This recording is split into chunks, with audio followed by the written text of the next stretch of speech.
The flames consumed everything she had ever known in less than an hour, and Florence Calloway stood in the dirt road, watching her entire life reduced to ash and ember beneath the merciless Wyoming sky.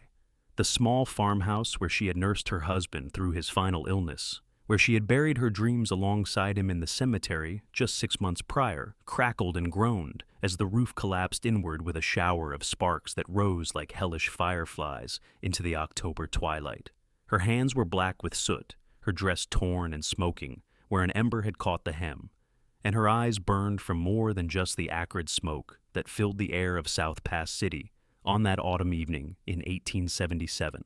The Bucket Brigade had given up an hour ago when it became clear that nothing could be saved. The volunteer firefighters stood in clusters now, their faces streaked with ash, speaking in low voices and casting sympathetic glances her way. Florence could not bring herself to move, could not tear her gaze from the inferno that had started when a lamp overturned while she was out purchasing flour from the general store.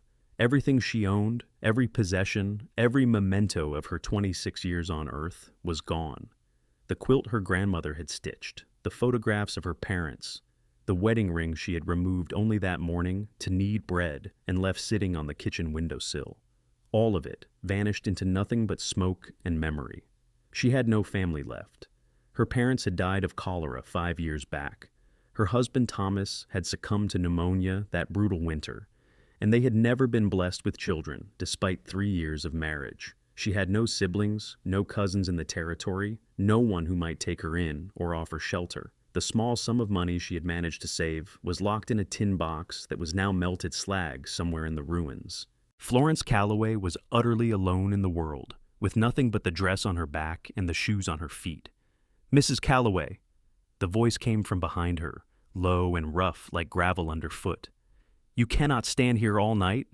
She turned slowly, her body moving as though through deep water. The man who stood there was tall and lean, with broad shoulders and the weathered look of someone who spent his days under the sun. He wore dusty chaps over worn denim trousers, a faded blue shirt, and a wide-brimmed hat pushed back on his head to reveal dark hair and eyes the color of strong coffee. She recognized him vaguely as one of the ranchers who came into town occasionally for supplies, though she could not recall ever speaking to him directly. "I have nowhere else to go," she said, and her voice sounded strange to her own ears, flat and distant. "The boarding house," he said. "Mrs. Henderson will give you a room for tonight." "I have no money." The words tasted like the ash that coated her tongue. "I have nothing at all." The cowboy studied her for a long moment, his expression unreadable in the gathering darkness. The fire behind her was dying now, reduced to glowing coals and the occasional tongue of flame licking at what remained of the support beams. "Come with me," he said finally. "You need food and rest. We will worry about the rest tomorrow."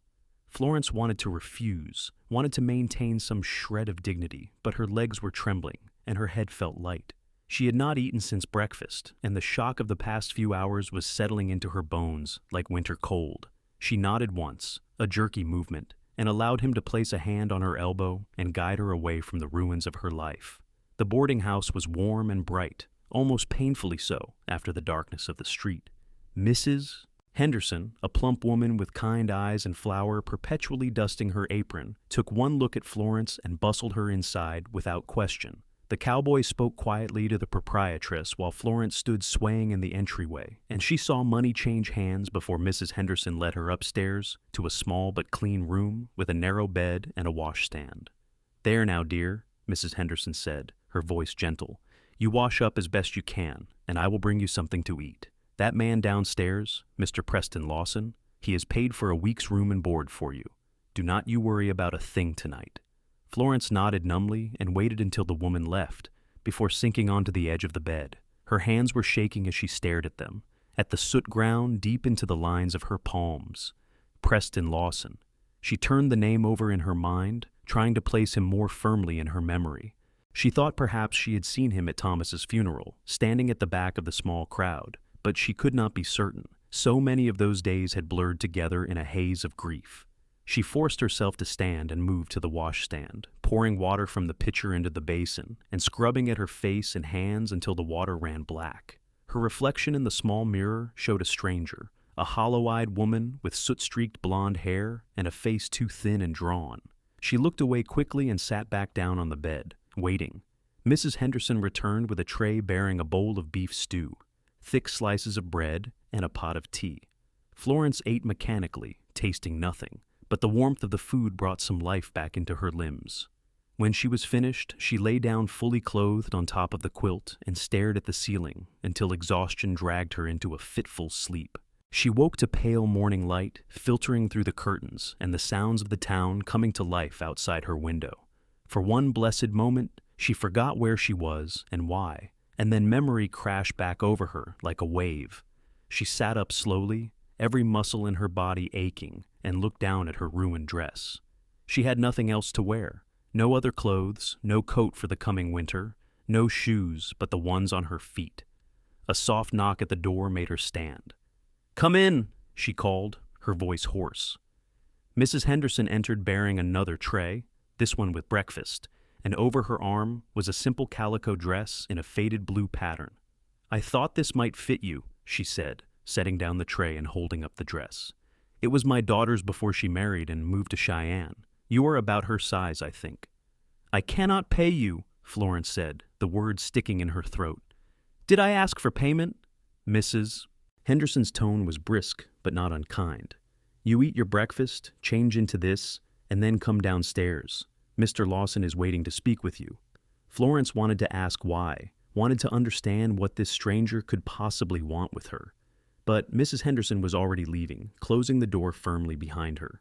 Florence ate the breakfast, porridge and bacon and coffee, and then changed into the borrowed dress. It was a bit loose in the waist and short in the hem, but it was clean and whole. She braided her hair as best she could without a comb and made her way downstairs on unsteady legs. Preston Lawson sat in the boarding house parlor, his hat balanced on his knee, looking distinctly uncomfortable on the delicate chair. He rose when she entered, and she noticed again how tall he was, well over 6 feet, with the rangy build of someone who worked hard for his living. "Mrs. Calloway," he said, nodding. "Please, sit down." She took the chair across from him, folding her hands in her lap to hide their trembling. "Mr. Lawson, Mrs. Henderson said you paid for my room. I am grateful, but I must tell you that I have no means to repay you at present. I did not do it expecting repayment." His voice was low and measured, with a slight drawl that spoke of time spent in the South. "I came to speak to you about your situation." Florence felt heat rise in her cheeks, her situation, as though her complete destitution was merely an inconvenient circumstance, like a delayed train or a torn seam. "I will find work," she said, lifting her chin. "I am not afraid of hard labor. I can clean or cook or take in washing." "There is little work for women in South Pass City," Preston said bluntly. "The town is half what it was when the gold played out. Most families do their own washing and cooking, and the saloons." He paused, seeming to choose his words carefully. "The saloons are no place for a respectable widow." "Then what do you suggest?" Florence heard the sharp edge in her own voice and could not bring herself to soften it. "That I simply lie down and die? That I throw myself on the charity of strangers indefinitely? I suggest you marry me." The words hung in the air between them, like something solid and strange. Florence stared at him, certain she had misheard. "I beg your pardon?" Preston Lawson shifted in his chair, his knuckles white where he gripped his hat.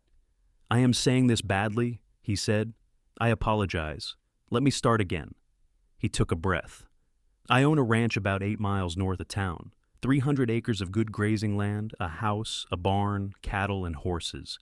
It is a fine piece of property, but it is too much for one man to manage alone. I have been looking for a wife for some time now, but there are not many unmarried women in these parts, and those that are have no interest in the hard life of a ranch.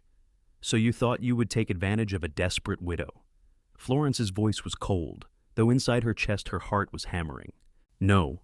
He met her eyes directly, and she saw no deception there, only an earnest awkwardness. "I thought I would offer a solution that might benefit us both.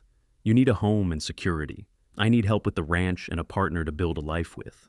It would be a marriage of convenience at first, but an honest one. I would give you my name, my protection, and half of everything I own. In return, you would keep the house and help with the work as you are able." "You know nothing about me," Florence said. "I might be a terrible cook. I might be lazy or shrewish, or a dozen other unpleasant things. You might be, Preston agreed, but I watched you nurse your husband through his final months. I saw how you tended his grave every Sunday, rain or shine. I saw how you held your head up and made your own way after he passed, taking in sewing and selling your preserves to get by. You are none of those things you mentioned. You are strong and capable and decent, and that is more than enough. Florence felt something crack inside her chest, some wall she had built up to hold back the fear and grief. "Why?" she whispered. "Why would you do this for a stranger?" Preston was quiet for a long moment, turning his hat in his hands.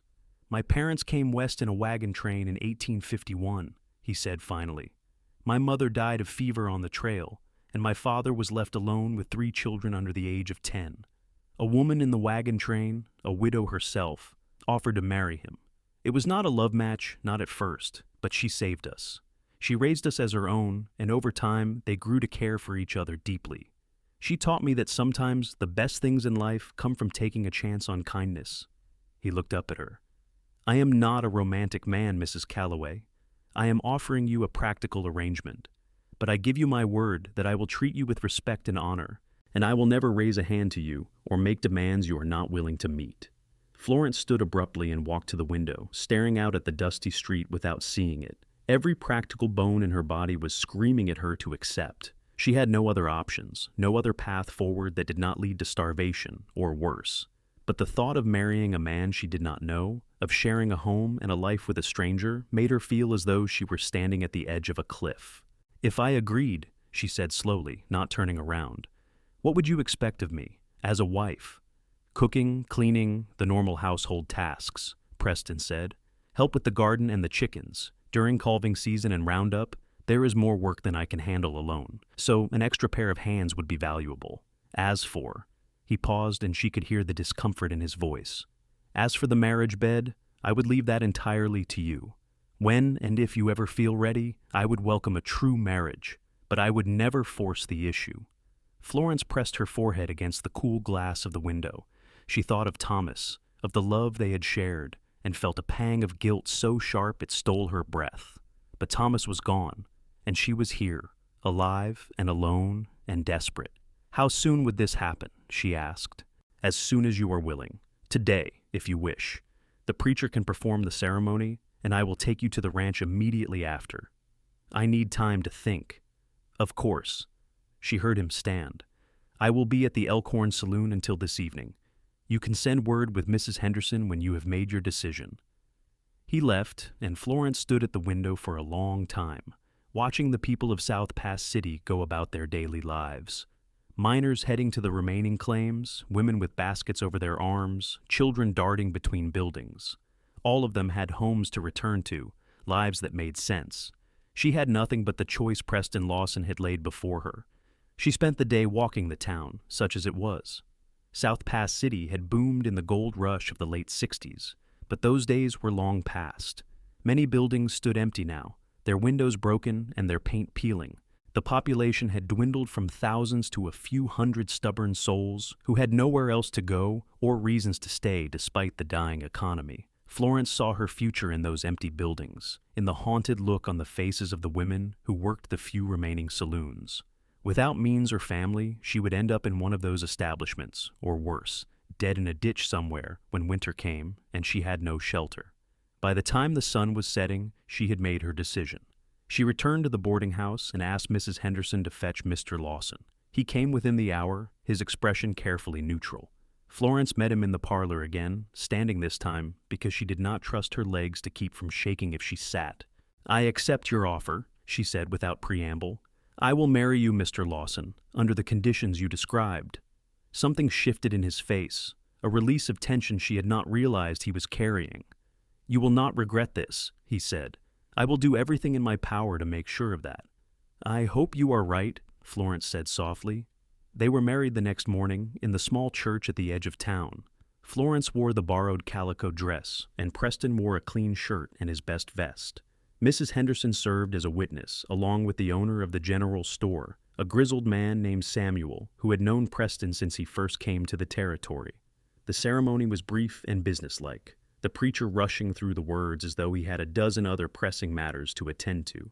When it came time for the kiss, Preston simply brushed his lips against her forehead, a gesture so gentle and chaste that Florence felt tears prick her eyes. "I did not get you a ring," he said quietly as they signed the register. "I will remedy that as soon as I am able." "It does not matter," Florence said, and was surprised to find she meant it. A ring was just a symbol after all, and what they had entered into was something outside the normal bounds of marriage anyway. Preston had a wagon waiting outside the church, loaded with supplies from the general store. He helped Florence up onto the seat, his hands steady at her waist, and then climbed up beside her and took the reins. They left South Pass City heading north, following a rutted track that wound through sagebrush and wild grass turned gold by the autumn sun. They rode in silence for the first few miles, the only sounds the creak of the wagon and the rhythmic clopping of the horses' hooves. Florence studied the landscape, so different from the green hills of Pennsylvania where she had grown up. Everything here was vast and open, the sky enormous overhead, the mountains in the distance sharp and unforgiving. It was beautiful in a harsh way, and it suited her mood. "Tell me about the ranch," she said finally, because the silence was becoming oppressive. Preston glanced at her, seeming surprised that she had spoken. "It is called the Broken Pine Ranch," he said, "named for a lightning-struck tree that stands near the house. The land was part of a larger holding that went bankrupt 5 years ago. I bought it with money I saved from working cattle drives and some luck at the poker tables." A slight smile crossed his face. "I am not a gambling man by nature, but I had a good night in Laramie that funded the down payment. How long have you lived there?" 4 years. I built the house myself, with some help from neighbors. It is not fancy, but it is solid and well built. 2 rooms downstairs, a sleeping loft upstairs. A good well, a barn that will hold a dozen horses, a chicken coop, and a smokehouse. I run about 100 head of cattle, mostly longhorns, and a string of horses for working the herd. Florence tried to picture it and found she could not quite imagine what her new home would look like. "Is it very isolated?" "The nearest neighbor is about 3 miles east. Good people, the Reynolds family. They have been helpful since I arrived. Town is 8 miles, as I said, so not an easy trip, but manageable when supplies are needed." He paused. "It can be lonely at times, I will not lie about that, but there is a freedom to it as well, a peace." "I have become accustomed to loneliness," Florence said quietly. Preston said nothing to that, but she saw his jaw tighten briefly before he returned his attention to the road. They reached the ranch as the sun was dipping toward the horizon, painting the sky in shades of orange and pink. The house came into view first, a low structure built of logs and rough-hewn planks, with a stone chimney rising from one end. It was simple and unadorned, but there was something appealing about its sturdiness, the way it seemed to grow naturally from the landscape around it. Beyond it, she could see the barn, much larger than the house, and several other outbuildings. A corral held 6 horses that lifted their heads to watch the wagon approach. Preston pulled the wagon to a stop in front of the house and climbed down, then came around to help Florence descend. His hands were strong and calloused, and she found herself acutely aware of his proximity, of the fact that this stranger was now her husband. "Come," he said, releasing her once her feet were on solid ground. "I will show you inside, and then I need to tend to the horses." The interior of the house was dim and cool after the brightness outside. The main room served as both kitchen and living area, with a large stone fireplace dominating one wall, a wooden table with 4 chairs, a cook stove, shelves holding dishes and supplies, and a pair of comfortable-looking chairs positioned near the fireplace. Everything was tidy and well organized, though there was a distinctly masculine quality to the space, a lack of softness or decoration. A doorway on the far wall led to what she assumed was a bedroom, and a ladder against the wall led up to the loft. "The bedroom is yours," Preston said, following her gaze. "I will sleep in the loft. There is a trunk in there with some things that might be useful to you, quilts and such, left by the previous owner. You should go through it and see what you can use." "Where will we eat?" Florence asked, her practical nature asserting itself. "At the table, as always." Preston gestured to the wooden table. "I am an adequate cook, enough to keep from starving, but I will not pretend I am skilled at it. If you can manage better, I would be grateful." "I can cook," Florence said. "My mother taught me well." "Good." Preston moved to the door. "I need to see to the team and the other animals. It will take me an hour or so. You should familiarize yourself with the house and settle in as you see fit. I brought in water this morning, so there is plenty in the reservoir on the stove." He left, and Florence was alone in her new home. She stood in the center of the room, slowly turning to take it all in. This was her life now, for better or worse. This house, this ranch, this man she had married out of desperation and his own mysterious reasons. She felt unmoored, adrift in a way she had not even felt, standing before the burning wreckage of her old house. But standing still would accomplish nothing. She moved to the bedroom and pushed open the door. The room was small but adequate, with a bed covered in a plain woolen blanket, a dresser, a washstand, and the trunk Preston had mentioned. She opened it and found it filled with linens, mostly worn but clean and serviceable. There were quilts, sheets, pillowcases, and even some curtains. At the bottom, wrapped in paper, was a woman's nightgown and a day dress. Florence lifted them out carefully, wondering about the woman who had owned them, who had lived in this house before her.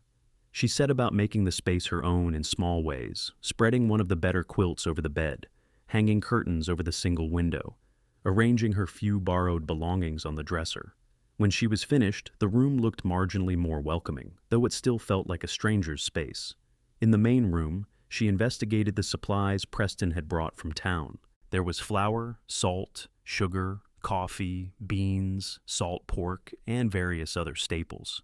She found potatoes and onions in a bin near the stove, and a basket of eggs hanging from a rafter. She could make a decent meal from these ingredients. By the time Preston returned, she had a fire going in the stove and was preparing a supper of fried salt pork, potatoes, and biscuits. He stopped in the doorway, surprise evident on his face.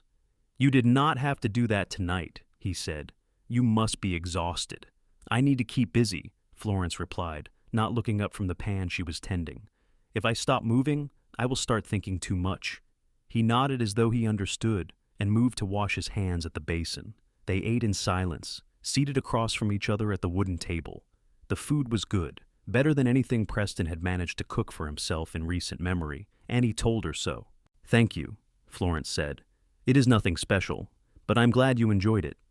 After the meal, she washed the dishes while he brought in more wood for the fire. The sun had fully set now, and darkness pressed against the windows. When everything was clean and put away, an awkward silence fell between them. "I usually read for a while before bed," Preston said, gesturing to a small shelf of books near one of the chairs. "You are welcome to join me, or you can retire if you prefer." Florence was exhausted, but the thought of lying alone in that strange bedroom, listening to Preston moving about in the main room, was unbearable. "I will read for a while," she said. They sat in the chairs by the fireplace, Preston with a worn copy of Ivanhoe, and Florence with a book of poetry by Longfellow. The fire crackled and popped, and outside the wind had picked up, making a lonesome sound as it moved around the corners of the house. Florence found her eyes drifting from the page to study Preston surreptitiously. In the firelight, his features were softer, less severe. He had a strong profile, a straight nose, a firm jaw dark with stubble. There were lines at the corners of his eyes that suggested he smiled more than she had seen evidence of so far. As though feeling her gaze, he looked up, and their eyes met. For a moment, neither looked away, and Florence felt something stir in her chest, some emotion she could not quite name. Then Preston smiled, a small, almost shy expression, and returned to his book. They read until the fire burned low, and then Preston stood and banked the coals. "I will be up early to tend the animals," he said. "You should sleep as late as you need. There is no rush tomorrow." "I am accustomed to rising early," Florence said. "What time should I have breakfast ready?" "Sunrise is soon enough." He paused at the base of the ladder. "Florence, I want you to know that I understand this is strange and difficult for you. I do not expect you to adjust immediately, and I will try to give you the space you need. But if there is anything you need, anything at all, you have only to ask." "Thank you, Preston," she said softly. It was the first time she had used his given name, and it felt strange on her tongue, both too intimate and not intimate enough. He climbed the ladder to the loft, and she retreated to the bedroom, closing the door behind her. She changed into the borrowed nightgown and lay down in the unfamiliar bed, staring up at the ceiling. Above her, she could hear Preston moving about, the creak of floorboards, and then silence. She lay awake for a long time, listening to the sounds of the house settling around her, the cry of a coyote in the distance, and the whisper of the wind. Eventually, exhaustion claimed her, and she slept. The next morning, she woke to the gray light of dawn and the sound of Preston already up and moving around. She dressed quickly in the same calico dress, made the bed with military precision, and emerged from the bedroom to find Preston pulling on his boots by the door. "Good morning," he said. "I am heading out to feed and water the stock. I will be back in half an hour or so for breakfast." "I will have it ready," Florence promised. She worked efficiently, building up the fire in the stove, mixing biscuit dough, frying bacon, and brewing coffee. By the time Preston returned, stamping his feet on the porch to knock off the dust, the table was set and the food was ready. "You are efficient," he said, a note of admiration in his voice as he took his seat. "I have had practice," Florence replied. "When my husband was ill, everything had to be done quickly between caring for him." An expression of sympathy crossed Preston's face. How long was he sick? 4 months. Pneumonia at first, but it weakened him and he developed other complications. The doctor said there was nothing more to be done. She poured coffee for both of them, keeping her hands steady through sheer force of will. He was a good man. He deserved better than to die so young. "I am sorry for your loss," Preston said quietly. "It must have been very difficult." "It was." Florence sat down across from him. "But I am here now, and I must look forward rather than back." They ate, and then Preston explained the layout of the ranch to her, the locations of the various outbuildings, the fenced areas where the chickens and pigs were kept, the vegetable garden plot that had been harvested for the season. He showed her the spring house where perishables were kept cool, the root cellar dug into the hillside, and the smokehouse where meat was preserved. "I will be riding out to check on the cattle today," he said. "I will be gone most of the day. Will you be all right here alone?" "Of course," Florence said, though in truth the thought of being alone in this vast empty landscape was daunting. "What would you like me to do while you are gone?" "Whatever you feel comfortable with. There is mending in a basket in the bedroom, if you are inclined. The chickens need feeding and the eggs collecting. Beyond that, consider today a chance to learn where everything is and how the household runs." He saddled a rangy sorrel gelding and rode out heading west, his figure growing smaller and smaller until he disappeared over a rise. Florence stood on the porch for a long moment, feeling very small under the enormous sky, and then turned back to the house. She spent the day exploring and working. She fed the chickens, delighting despite herself at their comic bustling and clucking. She collected eggs, finding a dozen in various nesting boxes. She swept the floors, organized the pantry, and went through the mending basket, which was indeed overflowing with shirts and trousers that needed buttons or patches. She worked steadily, her needle flashing in the afternoon light that streamed through the windows, and tried not to think too hard about the strangeness of her situation. Preston returned just before sunset, dusty and tired. Florence had supper waiting, a simple stew made from salt pork, beans and vegetables, and fresh bread she had baked in the afternoon. "You have been busy," he observed, noticing the mended pile of clothes folded neatly on a chair. "I like to be useful," Florence said. "Did you find the cattle?" "Most of them. They are scattered over the winter range, but they look healthy. We will need to bring them in closer before the serious cold sets in, but there is time yet." He washed up and sat down to eat with evident appreciation. "This is good. I have been eating my own poor cooking for too long." Over the following days, they settled into a routine. Preston rose early and tended to the animals, then spent his days working on various ranch tasks, mending fences, repairing tack, chopping wood for winter, and checking on the cattle. Florence managed the house, cooked meals, tended the chickens, worked in the garden, preparing beds for winter, and slowly made the house feel more like a home. She found fabric in town, on one of Preston's supply runs, and sewed curtains for the main room. She rearranged the furniture slightly to make better use of the space. She baked bread and pies and even tried her hand at making cheese with milk from the cow Preston kept in the barn. They were polite to each other, considerate, but there was a formality between them that did not ease. They spoke of practical matters, of supplies needed and work to be done, but rarely of anything personal. Florence found herself wondering about him, about his past and his thoughts, but she did not know how to bridge the gap that yawned between them. 3 weeks after their marriage, the first snow came. Florence woke to find the world transformed, white and pristine, the mountains sharp against a pale sky. Preston was already up, breaking ice on the water troughs and making sure the animals were secure. "We will need to bring in more wood," he said at breakfast. "The storms can last for days this time of year, and we need to be prepared." They spent the day working together, Preston splitting wood and Florence stacking it in the lean to attach to the house. It was hard physical labor, and by afternoon they were both tired and sore. As the sun began to set, they stood side by side, looking at the neatly stacked woodpile, and Preston laughed suddenly, a warm, genuine sound that startled Florence. "What is funny?" she asked. "I was just thinking that we make a good team," he said, his eyes crinkling at the corners. "You work harder than any ranch hand I ever hired." Florence felt warmth bloom in her chest at the compliment. "I am stronger than I look," she said. "That I can see." He smiled at her, and for a moment, the formality between them seemed to thin. "Come on, let us get inside. You must be frozen through." That evening, as they sat by the fire after supper, Preston set aside his book and looked at her directly. "Florence, I have been meaning to ask, are you content here? I know this is not the life you chose, and I would understand if you have regrets." Florence considered the question carefully. "I would not say I am content," she said slowly. "But I am grateful. You gave me a lifeline when I was drowning, and I will not forget that. As for regrets," she paused. "I regret that my circumstances forced this arrangement upon you. I regret that we are bound by necessity rather than affection. But I do not regret being here, if that makes sense." "It does."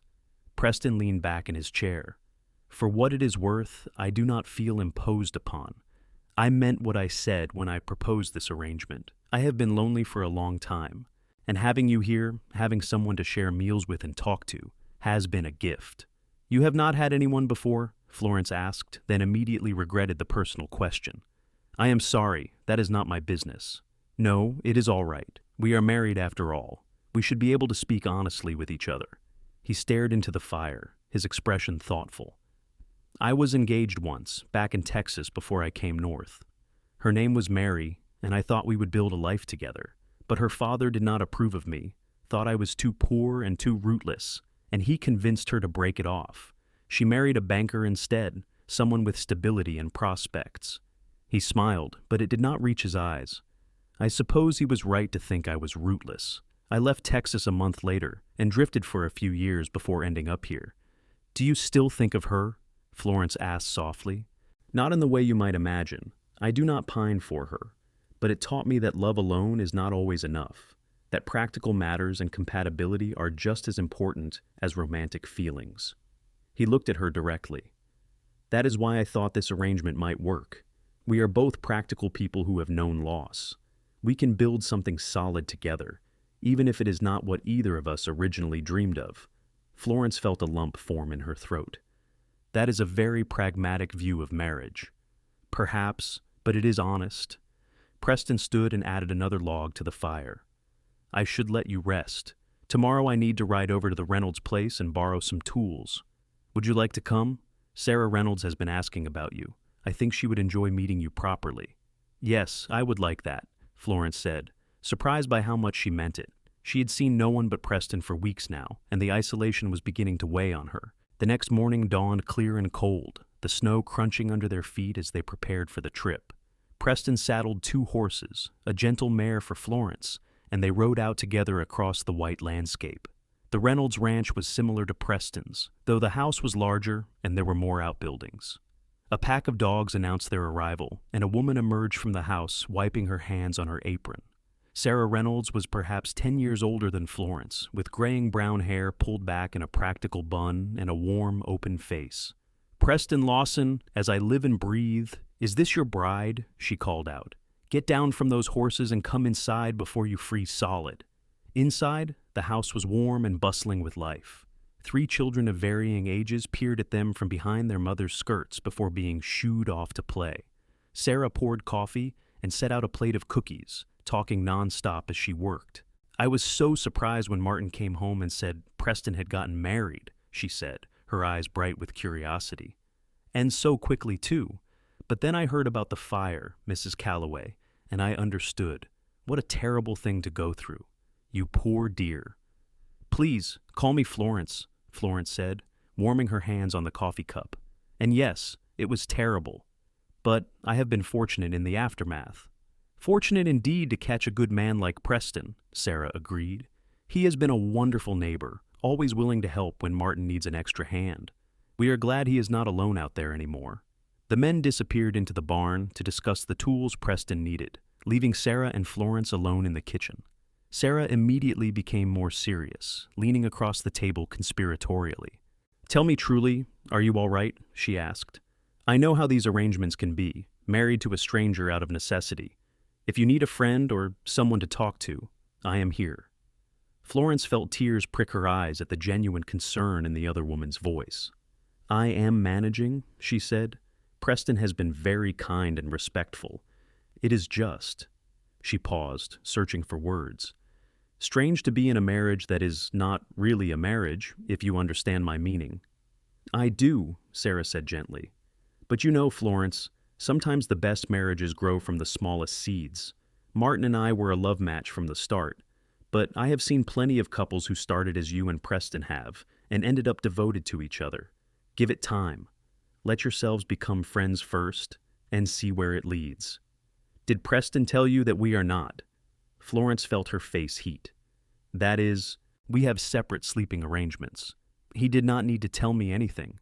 I can see it in how you move around each other, careful not to touch, not to presume." Sarah reached across the table and squeezed Florence's hand. "There is no shame in taking your time. You have both been hurt before, and you are both cautious. But I have seen the way Preston looks at you when he thinks no one is watching. There is something there, even if he has not recognized it himself yet." Florence's heart gave a strange little skip at those words, but she pushed the feeling aside. She could not afford to hope for more than what she had, could not let herself imagine that this practical arrangement might become something real. They visited for another hour before Preston and Martin returned from the barn. The ride home was quiet, both of them lost in their own thoughts. But that evening, as they prepared supper together, Florence found herself watching Preston more closely, noticing things she had not let herself see before. The way his hands moved with confidence and grace when he worked, the sound of his laugh, rare but genuine, the consideration he showed in small ways, making sure she had the more comfortable chair, bringing in extra water without being asked, saving the best piece of meat for her plate. Winter deepened, and the world outside became a study in white and gray. Snow piled against the sides of the buildings, and the wind howled like a living thing around the eaves of the house. They were trapped together by the weather, seeing no one else for days at a time, and the forced proximity began to change things between them in subtle ways. They talked more, sharing stories of their pasts, their hopes for the future. Florence learned that Preston had been born in Tennessee, the middle child in a family of 5, and that he had left home at 16 to work cattle drives. He had seen much of the West, from Texas to Montana, before settling in Wyoming. He told her about close calls with stampedes and river crossings, about the beauty of seeing buffalo herds before they were slaughtered nearly to extinction, about sleeping under stars so bright they seemed close enough to touch.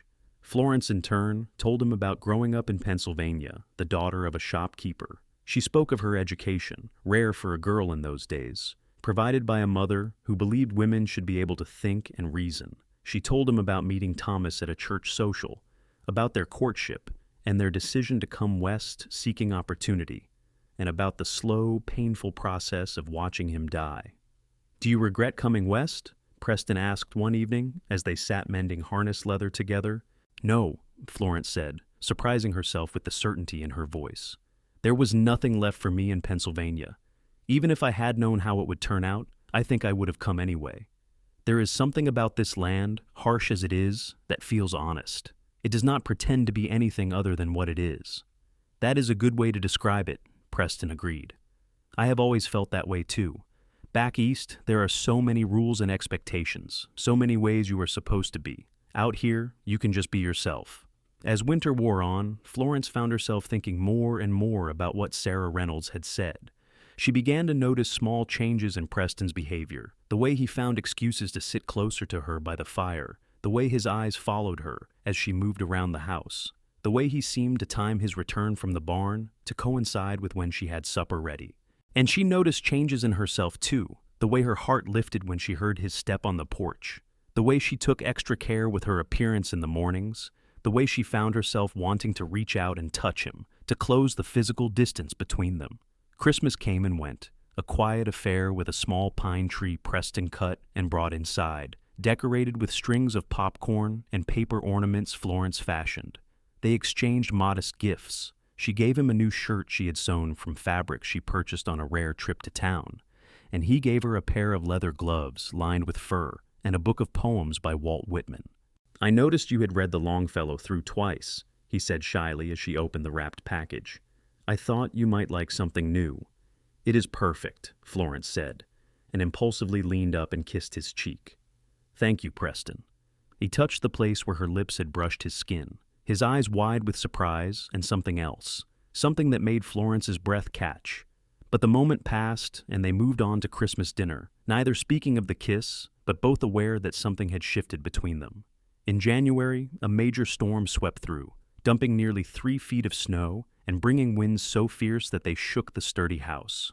For 2 days, they were completely trapped inside, unable even to reach the barn to tend the animals until the storm passed. They kept the fire burning high and rationed their supplies carefully, not knowing how long the storm might last. On the second night, as the wind screamed outside and the house creaked and groaned around them, Florence could not sleep.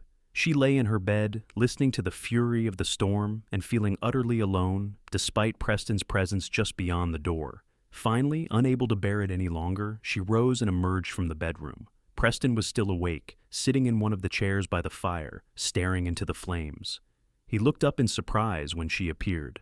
"Is everything all right?" he asked, starting to rise. "I cannot sleep," Florence admitted. "The storm it makes me think of." She paused. "The fire, the way everything can be destroyed so quickly. It makes me afraid." Preston stood and crossed to her, hesitating for just a moment before placing his hands gently on her shoulders. "You are safe here," he said quietly. "This house has weathered worse storms than this, and I will not let anything happen to you." Florence looked up at him, at his strong, kind face illuminated by the firelight, and felt something inside her give way. "Preston," she whispered, "I need to tell you something." "What is it?" "I have not been honest with you, not entirely." She took a shaky breath. "When I agreed to marry you, it was out of desperation, as you know. But these past months, living here with you, I have come to realize that I no longer want this to be merely a practical arrangement.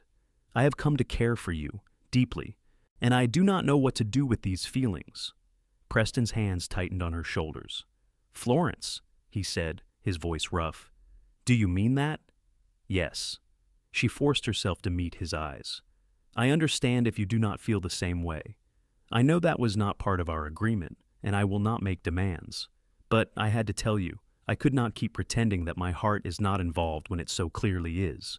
In answer, Preston pulled her against him, wrapping his arms around her and holding her close. Florence could feel his heart pounding against her cheek, could hear the unsteady rhythm of his breathing. "I have been falling in love with you since the moment you agreed to marry me," he said into her hair. "I have been terrified to say anything, terrified that you would reject me, that you still loved your first husband too much to let anyone else in. But, Florence, you have become everything to me. This house is a home now because you are in it. My days have meaning because I know I will see you at the end of them. I am hopelessly, completely in love with you." Florence pulled back just enough to look up at him, tears streaming down her face. "Truly?" she whispered. "Truly?" Preston cupped her face in his hands, his thumbs brushing away her tears. "May I kiss you? Truly kiss you?" "Please," Florence breathed. His lips met hers gently at first, tentative and questioning. But when she responded, pressing closer to him, the kiss deepened into something passionate and profound. It was so different from the chaste brush of lips at their wedding, so different from anything Florence had experienced before. This kiss was a promise, a claim, a beginning. When they finally broke apart, both breathless, Preston rested his forehead against hers. "I have wanted to do that for months," he admitted. "I wish you had," Florence said with a shaky laugh. "It would have saved us both a great deal of uncertainty." "Where do we go from here?" Preston asked. "I meant what I said before. I will not rush you into anything you are not ready for." Florence took his hand and placed it over her heart.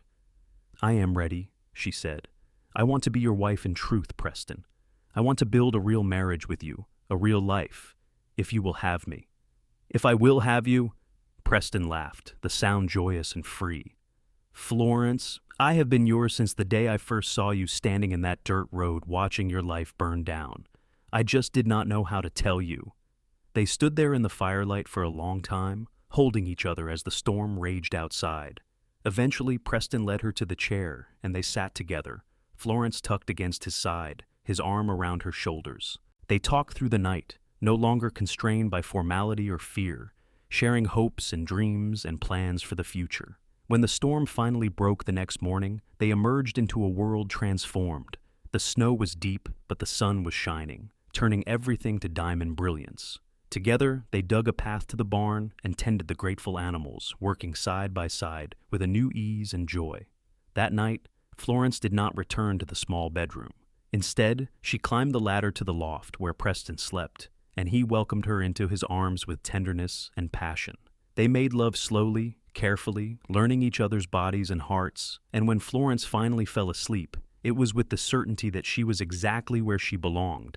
The rest of the winter passed in a haze of happiness. They were still snowed in more often than not, but the isolation no longer felt oppressive. Instead, it was a gift, giving them time to truly know each other, to build the foundation of their marriage on solid ground.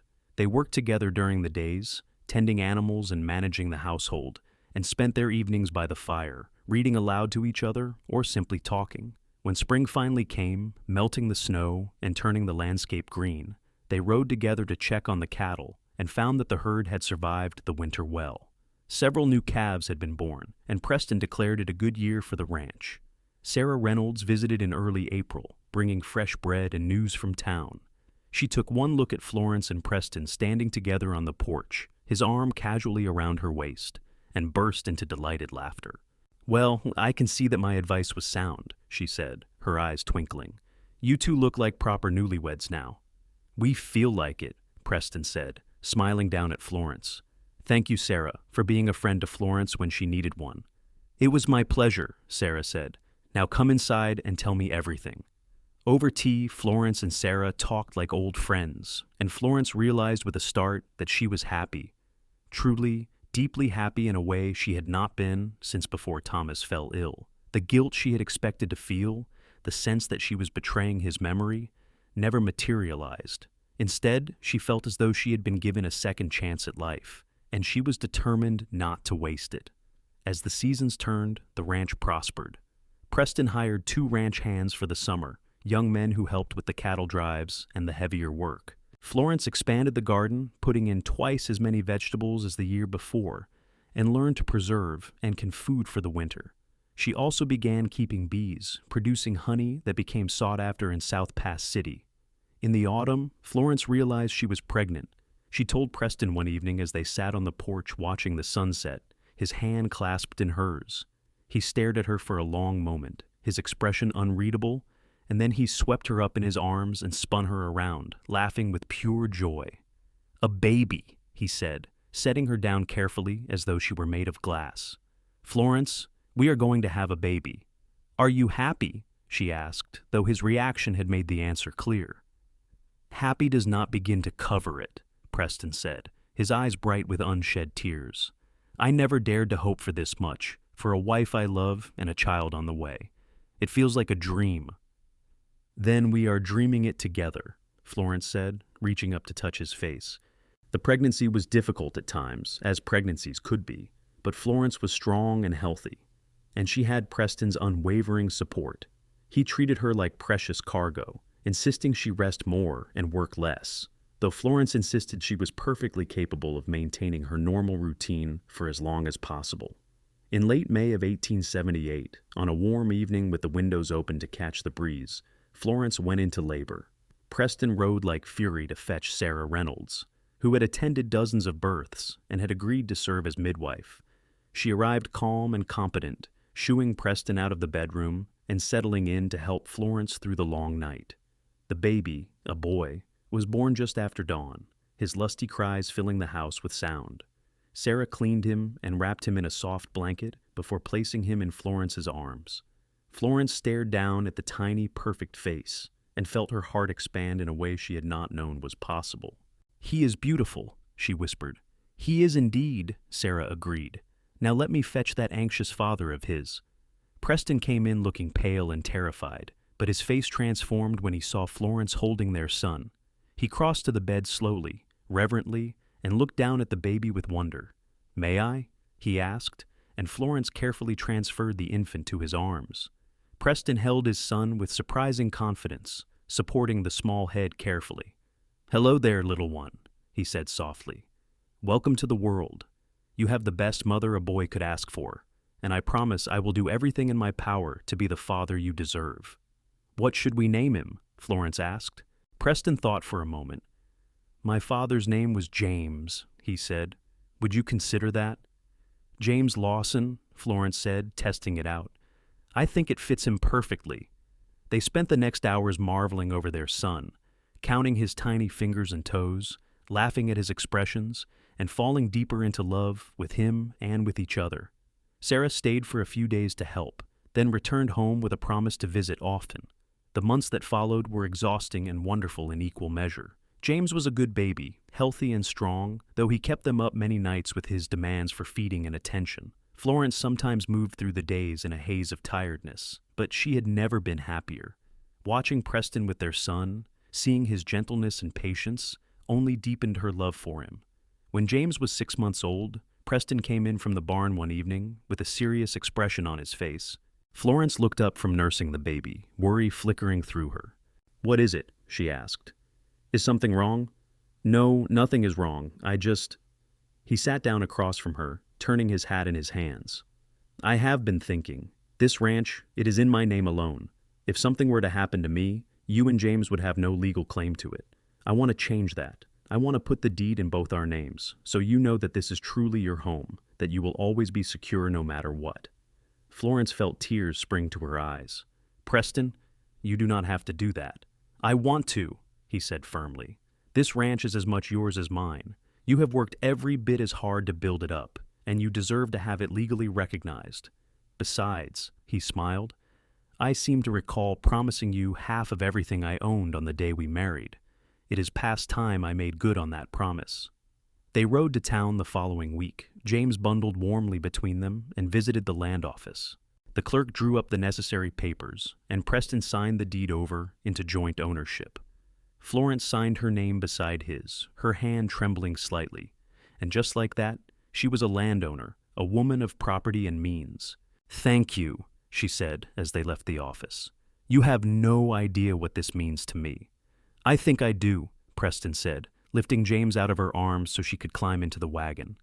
"It means you will never be helpless again, never be at the mercy of circumstance. It means you are my equal partner in every way."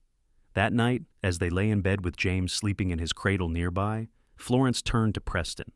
"Do you ever regret how we started?" she asked. "Do you wish we had met under different circumstances, had a normal courtship?" Preston pulled her closer, his chin resting on top of her head. "Not for a moment," he said. "Every road I traveled, every decision I made, led me to that moment in South Pass City when I saw you standing in front of your burning house. If I had done anything differently, I might have missed you entirely, and I cannot imagine a world where that happened. So, no, I have no regrets, only gratitude." "I feel the same way," Florence whispered. "I lost everything in that fire, but I gained so much more. I gained you and James and this life we have built together. I am the luckiest woman in the world." Years passed in a blur of hard work, joy, and growth. The ranch expanded as Preston purchased additional land from a neighbor who was retiring. The cattle herd grew, and they began breeding horses as well, developing a reputation for quality stock. James grew into a sturdy, curious boy who followed his father everywhere, learning the ways of the ranch from the time he could walk. When James was 3, Florence became pregnant again. This time, the pregnancy was easier, and in the spring of 1881, she gave birth to a daughter they named Grace. She had Florence's blonde hair and Preston's dark eyes, and she completed their family in a way that felt perfect and right. The years that followed were full and rich. They faced challenges as all ranchers did: harsh winters, drought years, cattle rustlers, and the occasional injury or illness. But they faced them together, as a team, and each trial only made their bond stronger. They became pillars of the small community, hosting gatherings at the ranch, helping neighbors in times of need. and serving as an example of what a strong marriage could be.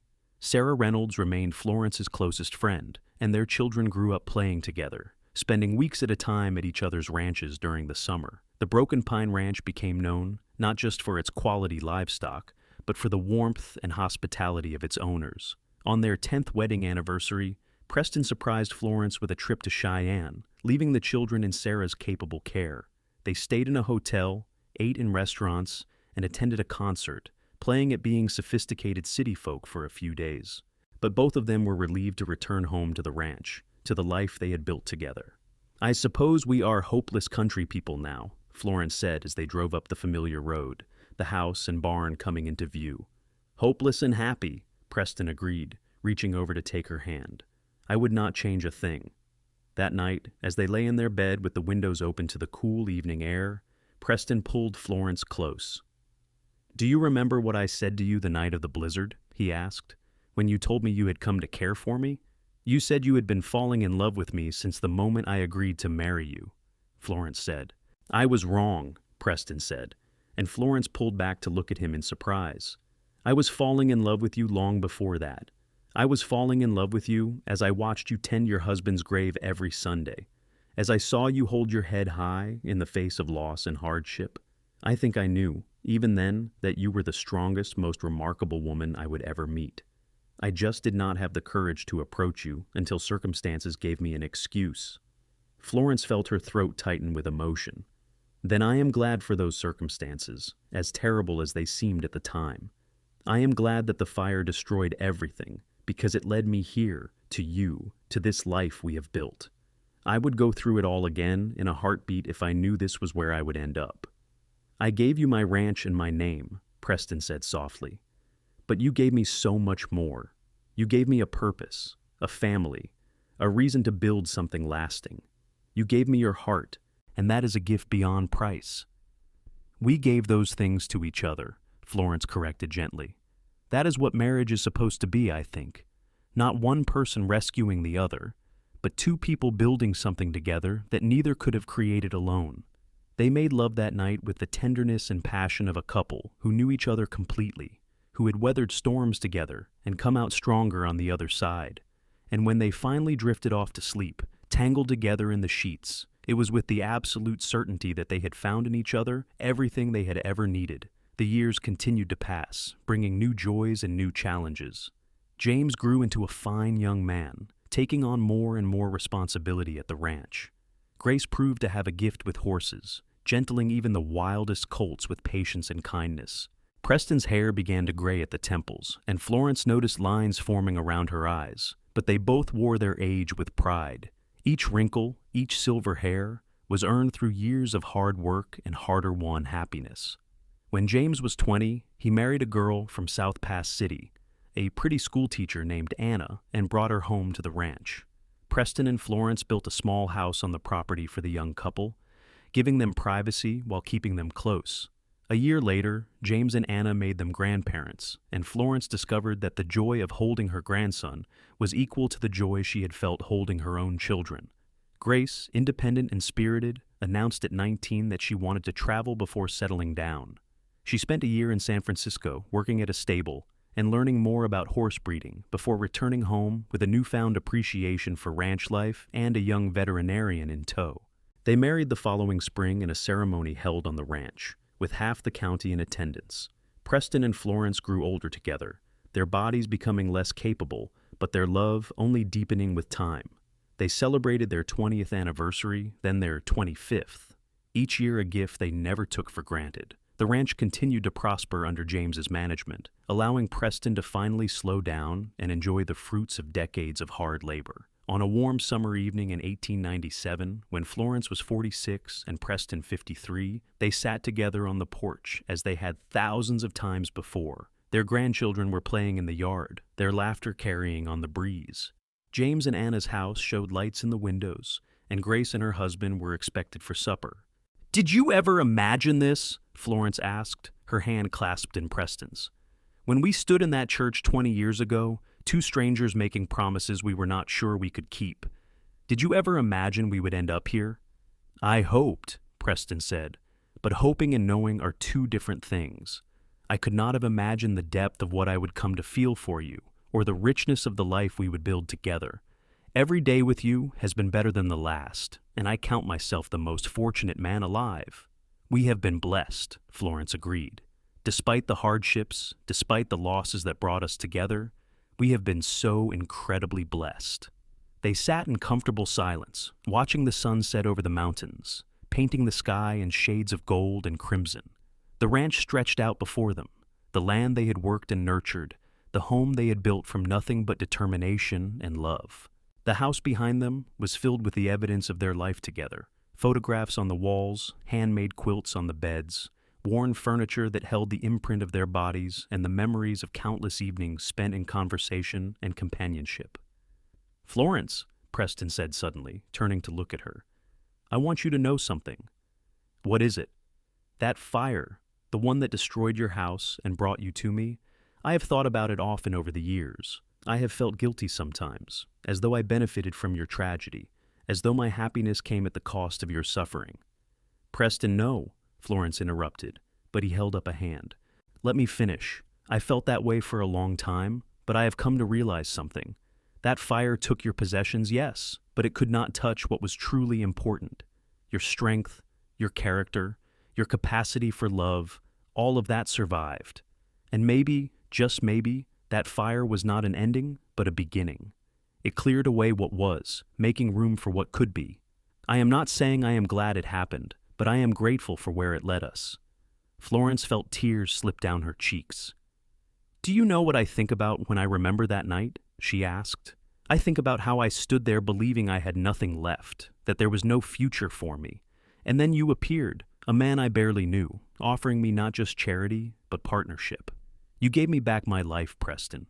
You gave me a reason to keep going, and in doing so, you gave me the greatest gift I have ever received, the chance to love again, to build again, to become more than I ever thought I could be." Preston pulled her close, and they held each other as the last light faded from the sky. Their grandchildren had been called inside for supper, and the ranch was settling into evening quiet. Somewhere in the distance, a coyote called, and the wind whispered through the grass.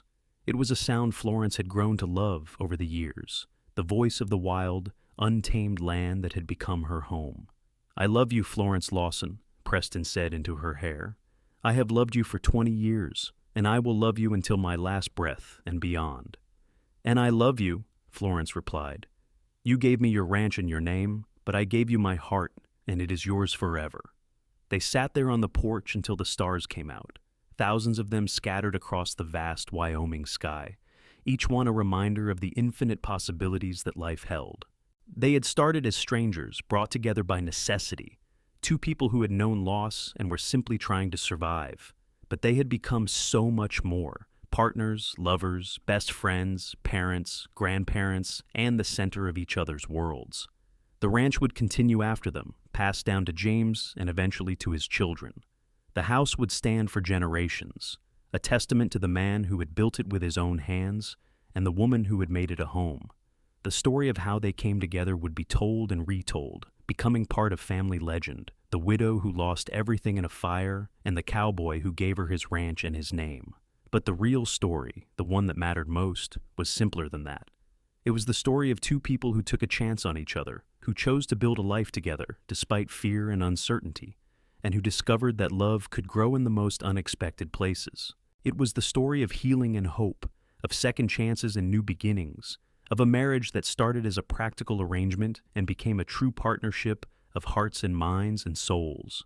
As the years went on, Preston and Florence continued to live on the ranch they loved, surrounded by family and the land they had tended together. They grew old gracefully, their bodies slowing, but their minds sharp and their love undiminished. They danced together at their grandchildren's weddings, held their great-grandchildren in their arms, and continued to sit on the porch every evening, watching the sun set over the mountains and counting their blessings.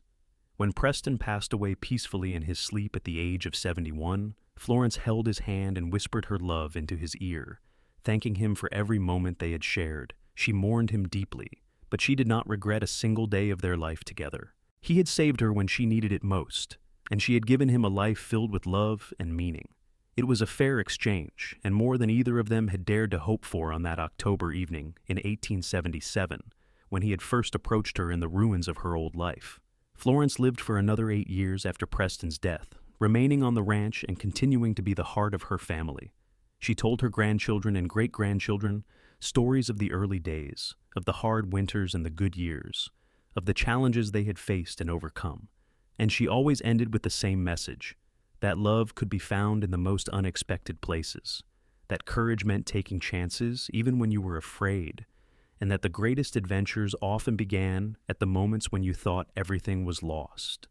On a spring morning in 1906, Florence passed away quietly in her sleep, in the house that had been her home for nearly 3 decades. She was buried beside Preston on a hillside overlooking the ranch, and at her funeral, 4 generations of family gathered to celebrate a life well lived and a love that had endured beyond death.